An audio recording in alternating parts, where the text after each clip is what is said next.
大家好，我属亮。800年前，我收到过一条私信。这2个月过去啊，匕首系列教学它终于来了，来自8308匕首部的4位大神4合1教学来了，来看就知道了。第一位上场是岩鳅哥，战斗开始。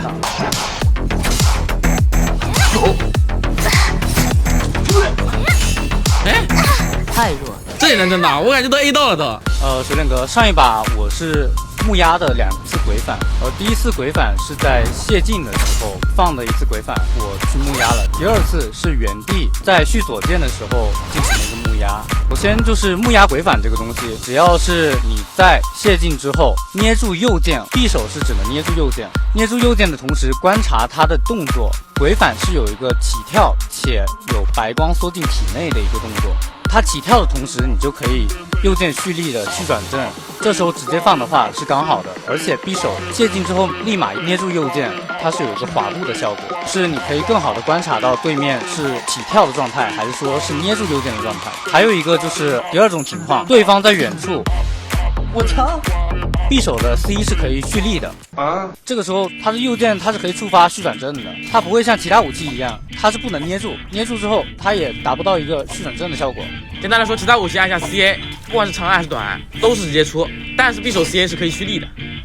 接下来讲匕首右键，右键的话是只有在滑铲的时候可以续转正，然后右键它在普通原地的时候是捏不住的，只有左键是能捏的，就是原地 C 右键后想续转正，就会直接变成升龙。但如果是滑铲右键，就可以续转正。所以衍生出来一个东西，就是我在滑铲的时候蓄力骗你，这时候你正刀了，我直接一个蓝升龙，或者说左键的一个 CA， 它的这个滑铲 CA 它是可以稳定接一个升龙的，它这算是一个小骗术。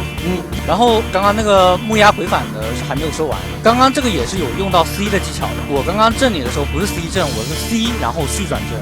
他蹲下来的时候它是可以蓄力的嘛，你是不用再去按一个 C 去 C 正它，就你是可以做到你蓄满了之后，你 C 的同时你还可以再捏一会儿然后再正。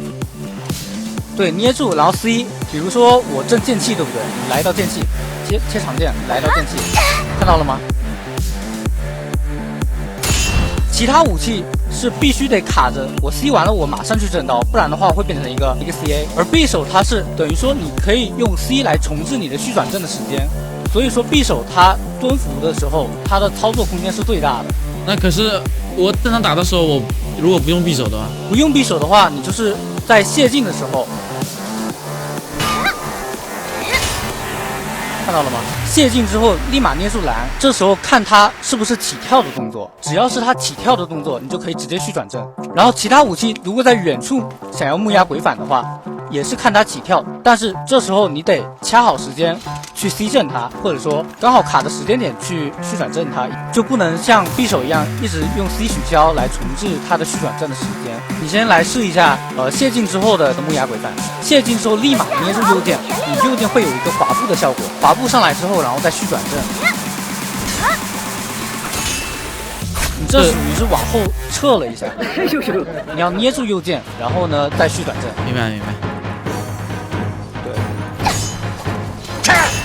对，这个是刚好的。对，刚好。然后这个时候就有2个问题，一种是对面会出鬼反，一种是对面不会出鬼反。对面不会出鬼反的话，那就是会像你一样捏住右键，或者说他是直接闪走。捏右键有个什么好处呢？比如说对面是一个不怎么会玩匕首的，他谢晋之后他不会第一时间捏住右键，而是像你一样刚刚好谢晋之后马上往后闪，这时候你捏住右键就相当于就是说你滑步上去，你会比对面先进来，你可以打出一个蓝 A， 而且你也可以追上他闪走的一个步伐。再来，你看我是不是抓到你了？捏右之后会衍生出来一个什么东西？对方可能会往后闪，这是我刚刚说过的。还有一个就是说，对方会瞟你一刀，然后闪步走，无非就是出鬼反要不然就是说在原地观察你，会有这几种可能性。这时候你如果学会了木压鬼反的话，你把这个蓄满，看他来出鬼反的时候，你直接 C 续转正。木压鬼反就差不多是这么多了。兄弟们，到这里匕首的基础操作及木压鬼反就说完了，咱们最后慢动作看一下鬼反。所以不管你拿的是不是匕首，在触发谢晋后都可以进入蓝虚状态，看对方动作，如果是起跳就可以直接续转正，如果对面不出鬼反处于捏蓝状态，就可以瞟一刀直接进闪步后撤。以上就是关于木压鬼反的全部内容，不管是匕首内战还是其他武器打匕首，只要熟悉套路后，都可以100%木压鬼反断。